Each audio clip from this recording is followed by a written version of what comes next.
আমরা যদি মাছ মাংস খাই তাহলে তোরাও গাছপালা খাস। মাছ মাংসের প্রাণ আছে, গাছপালার প্রাণ আছে। আমরা যদি পাপী হই তাহলে তোরাও সমান পাপী। কি তাই তো? আমরা যারা ভেজিটেরিয়ান তারা কিন্তু সবসময় এই কমেন্টটার মুখোমুখি হই। তো আজকের এই ভিডিওটা সেভ করে রাখুন, কিংবা সেই ব্যক্তিকে শেয়ার করে দিন যে আপনাকে এই কমেন্ট প্রতিনিয়ত করে, কারণ আজকের ভিডিওতে আমরা এই নিয়ে বিস্তারিত আলোচনা করব। বৈজ্ঞানিকদের মতে ব্যথা অনুভব করার জন্য সেন্ট্রাল নার্ভাস সিস্টেম অর্থাৎ CNS এটা থাকা অতীব জরুরি।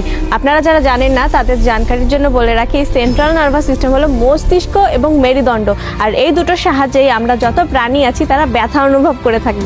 কিন্তু গাছেদের মধ্যে এই CNS অর্থাৎ সেন্ট্রাল নার্ভাস সিস্টেম থাকে না, তার জন্য গাছেরা কোনো রকমেরই ব্যথা অনুভব করতে পারে না।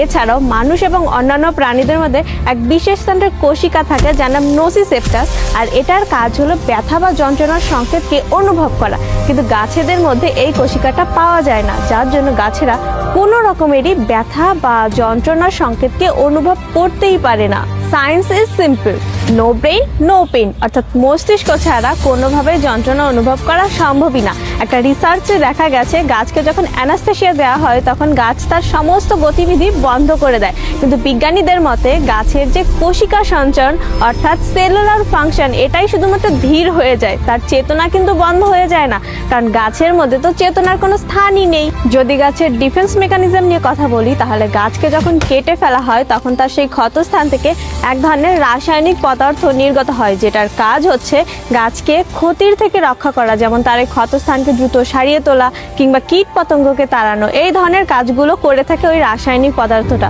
তো কিছু কিছু মানুষের মধ্যে এরকম ধরনের চিন্তা ভাবনা আছে যে গাছ হয়তো যন্ত্রণা চিৎকার করছে কিংবা গাছের থেকে রক্ত জাতীয় কিছু বের হচ্ছে, তো এটা একটা ভুল ধারণা, এমন কিছুই হয় না গাছের সঙ্গে। গাছকে যখন কেটে ফেলা হয় তখন গাছ ইলেকট্রিক্যাল সিগন্যালস পাঠায় ঠিকই, কিন্তু সেই সংকেতগুলোকে প্রসেস করার মতো কোনো প্রসেসিং সেন্টার গাছের মধ্যে নেই, অর্থাৎ মস্তিষ্ক সেটা গাছের মধ্যে নেই, যার জন্য গাছ সেই ব্যথাকেও অনুভবই করতে পারে না। এছাড়াও গাছেদের মধ্যে নিজেদের অঙ্গকে পুনরায় গজানোর মতো এক অদ্ভুত ক্ষমতা রয়েছে, আর কিছু কিছু গাছের শাখা প্রশাখা কেটে দেওয়াটা অর্থাৎ প্রুনিং সেটা তার বিকাশের উন্নতির জন্য অতি গুরুত্বপূর্ণ।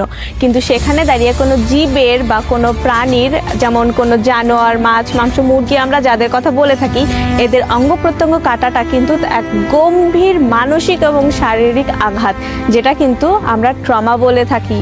তো এবার বুঝতে পেরেছো তো, মাছ মাংস খাওয়া আর গাছপালা খাওয়া দুটোর মধ্যে বিস্তর ফারাক রয়েছে।